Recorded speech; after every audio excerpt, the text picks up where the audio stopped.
The number I want you to hold in your head for the next few minutes is small, almost boring to look at, but it explains everything. 0.7, point 0.7, that's how many extra percentage points American consumers are now paying on a basket of everyday goods because of tariffs Washington chose to keep in place. Doesn't sound like much, does it? A fraction of a percent. But stretch that across 330 million people across cars and canned goods and construction materials and the appliances sitting in kitchens from Ohio to Arizona. And you're looking at billions of dollars quietly lifted out of American wallets every single month. And here's the part that should stop you cold. That money isn't landing in Canada. It isn't landing anywhere useful. It's just friction, pure self-inflicted cost. And while that friction piles up south of the border, Canada has spent the last several months doing something almost nobody is talking about clearly. Canada found the exit door, not slammed it open, not made a dramatic speech about it, just quietly located it, tested the handle, and started walking through. If you live in this country, this matters more than any press conference because for a solid year now, the story we were fed was the same on repeat. Washington squeezes, Canada bleeds. They have the bigger market. They hold all the cards. We sell them three orders of everything we make. And there's nothing we can do about it except absorb the pain and hope the mood in the Oval Office improves. That was the narrative. And I understand why people believed it, because on paper, the dependency was real. But the newest numbers coming out of the trade file are telling a very different story. And I want to walk you through them piece by piece, because there's a twist in the middle of this that genuinely surprised me. And there's one honest caveat near the end that most of the coverage is skipping right past.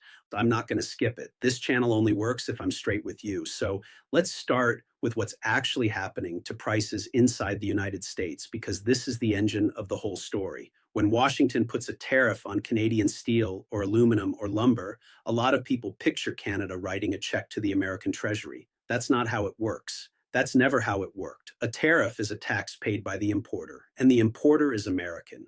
When a 50% duty hits Canadian aluminum, it's the manufacturer in Michigan or Kentucky who eats that cost first. And they don't just absorb it out of kindness. They pass it down the line into the price of the truck, into the price of the beer can, into the price of the air conditioner, the bridge girder, the electrical wiring in a new subdivision. Every step of that chain marks the number up a little more until it lands on a family that had absolutely nothing to do with any trade dispute and just wanted to buy a fridge.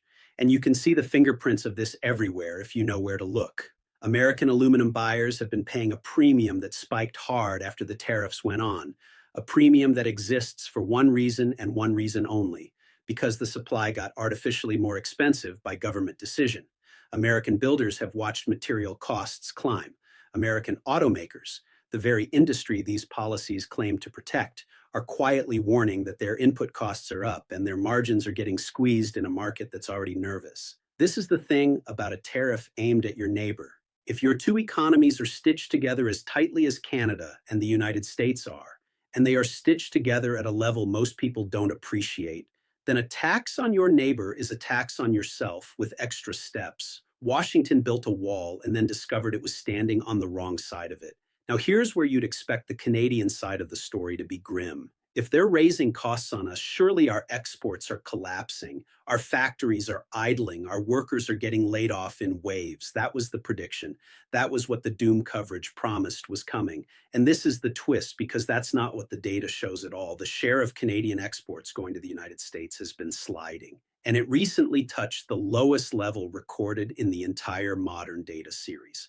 Think about what that actually means. For decades, this country sent roughly 3 out of every 4 export dollars south. That's not a trading relationship, that's a leash. And that leash just got noticeably longer, not because Canada sold less overall, but because Canada sold more everywhere else. That distinction is the whole ball game. So let me say it again slowly. The dependency didn't shrink because we got weaker. It shrank because we got wider. Exports to markets outside the United States jumped by double digits in a single quarter. And that is not a number that usually moves fast. Trade patterns are like turning a container ship. They shift slowly over years. So when you see a sharp swing in one quarter, something deliberate is happening under the surface. More Canadian goods flowing to the European Union, strong gains into the United Kingdom, real growth into Asian markets, and the poetic one, the one I keep coming back to, aluminum, the exact sector Washington hit with one of its harshest duties, a 50% wall meant to punish it. What did Canadian producers do? They didn't fold and beg for relief. They put the metal on ships and pointed those ships at Europe. Shipments to countries like the Netherlands and Italy climbed, and the slice of Canadian aluminum that used to depend on American buyers dropped meaningfully in a matter of months. Metal that Washington tried to punish simply found a new home and left the American manufacturers who needed it holding a higher bill. That's not a story of Canada bleeding. That's a story of Canada rooting. But I don't want you to walk away thinking this happened by luck, because it didn't. And the reason it didn't is the part that ties the whole thing together. This is where Mark Carney's background stops being a resume line and starts being the actual explanation. Think about who this man is. He's not a lifelong politician improvising in front of a microphone. He ran the Bank of Canada. He ran the Bank of England through Brexit, which was, when you strip away the drama, a live experiment in exactly one question. What happens to a country's economy when its relationship with its single biggest trading partner is suddenly thrown into doubt? He watched Britain wrestle with that in real time. He managed the fallout. He has spent his entire professional life obsessing over what happens to an economy when the ground underneath its trade starts to move. So when a government led by that man starts building diversification funds, opening trade corridors, chasing new export routes to Europe and Asia and the Gulf, that is not a panicked reaction to a tariff. That is a plan that was almost certainly drawn up on a whiteboard long before the first duty ever landed. The tariffs didn't create the strategy. They just proved why the strategy was necessary and gave it a reason to move fast. And here's the causal chain that I think most of the coverage misses because it's counterintuitive. Washington's goal, stated openly, was to make America less dependent on Canadian goods, squeeze the supply, force production to move to the United States, reduce reliance on the neighbor. That was the theory. But look at what actually happened. The tariffs raised costs for American buyers, which made American products more expensive to produce, while Canada, instead of caving, spread its risk across a dozen other customers. So the country that was supposed to become more independent is now paying higher prices at home, and the country that was supposed to be brought to heel is now less reliant on the one customer that was squeezing it. The strategy inverted itself. It backfired in the most literal sense. And I don't say that as a cheap shot. I say it because the numbers say it. When you set out to reduce your dependence on someone, and the result is that they reduce their dependence on you while your own costs go up, that's not leverage. That's a policy chasing its own tail. Now, I promised you honesty, and here comes the caveat. Because if I let you believe this is a clean sweep, I'd be doing exactly what the cheerleading coverage does, and you deserve better than that. So here's the uncomfortable truth sitting inside these same numbers. The United States is still by an enormous margin Canada's largest customer. 64% of our exports still go south, and 64% is a lot. A record low is still a huge number in absolute terms. You do not unwind a relationship that deep in a couple of quarters. And anyone who tells you Canada has escaped American economic gravity is selling you something. Some of that recent export shift is also tied to swings in energy prices and one-off factors that can reverse. So we should be careful not to draw a straight line from one good quarter to a permanent new world. Diversifying trade is slow, expensive, and full of friction. New markets mean new regulations, new shipping routes, new relationships that take years to mature. Europe is not going to replace the American market next year or the year after. This is a decadal-long project, not a light switch. So the honest framing isn't Canada won and America lost. The honest framing is that Canada, for the first time in a generation, has demonstrated that it has options. And options are the single most valuable thing a country can bring to a negotiating table. And that's really what this comes down to. Because trade isn't just about goods and prices, it's about leverage. And leverage is entirely psychological. If Ottawa walks into a room needing a deal more desperately than the other side does, Ottawa loses every single time. It doesn't matter how clever the negotiators are. When you need it more, you pay more. But the moment even a slice of your trade can credibly go somewhere else, the entire dynamic flips. You stop pleading and you start bargaining. You can say no and mean it. The exit door doesn't have to be big to change the conversation. It just has to be real. And what these numbers prove is that the door is real. It exists.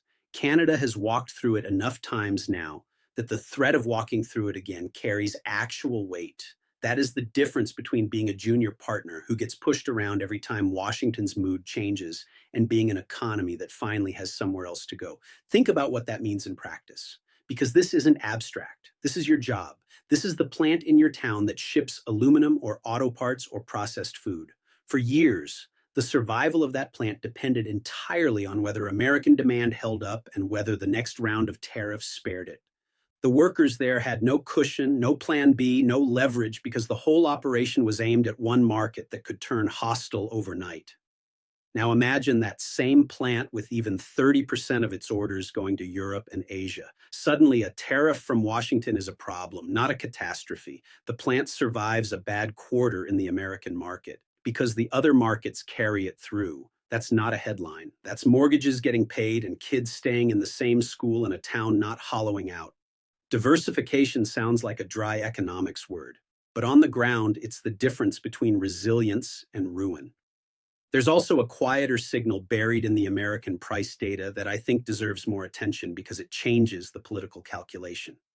Tariffs are politically easy to impose and politically painful to remove, which is exactly why they tend to stick around long after they've stopped making sense. But rising prices don't stay invisible forever.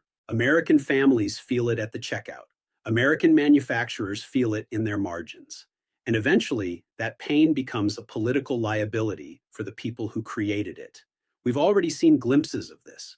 Lawmakers who cheered the tariffs quietly grumbling once their local industries started complaining about input costs. Business groups lobbying for exemptions. The whole architecture starting to crack under the weight of its own consequences. The longer the prices stay elevated, the more pressure builds inside the United States to walk some of this back. And here's the strategic beauty of Canada's position. Ottawa doesn't have to win that argument. Ottawa just has to wait, keep diversifying, and let the American price data make the argument for it.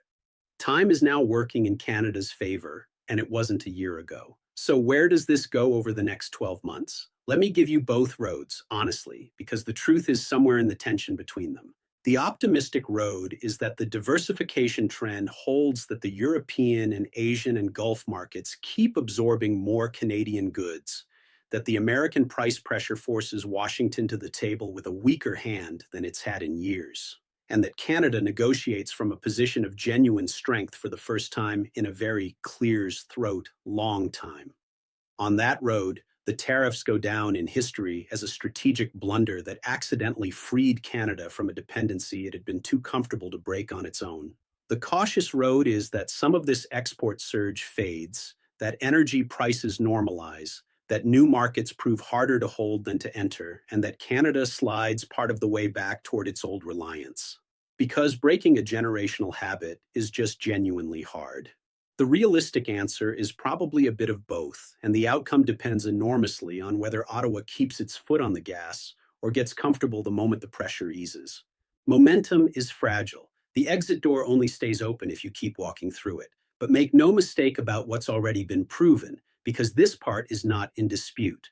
The core assumption that ran this country's economic thinking for decades, that Canada had no choice but to accept whatever terms Washington offered because there was nowhere else to sell, has been shown to be false. Not weakened, not questioned, shown to be false in the data in real time. Canadian producers responded to the harshest tariffs by finding new buyers within months. That is the single most important economic development this country has seen in years. And it's happening while most people are still arguing about the headlines from the last summit.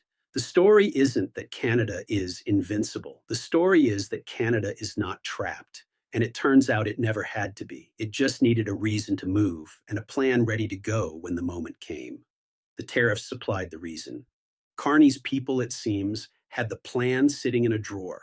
That's why I keep coming back to that small, boring number from the beginning. 0.7% added to American prices. It looks like nothing, but it's the visible tip of a policy that was supposed to bring Canada to heel and instead taught Canada it could stand on its own. The wall Washington built to keep Canadian goods out ended up being a wall American families pay to maintain, while the goods it was meant to trap simply sailed off to new customers. That is the exit door, and Canada just walked through it in full view of everyone who was too busy watching the shouting to notice. If you found this useful, do me a favor and stay with me on this because this trade story is going to keep evolving fast. And the surface headlines will keep missing the parts that actually matter for your job, your bills, and your future. Subscribe to Laura Hayes Points so you don't miss the next breakdown. Drop a comment telling me whether you think Ottawa keeps its foot on the gas or gets comfortable. And let me know what you want me to dig into next. I read them, and the best questions end up shaping the next video. I'll see you in the next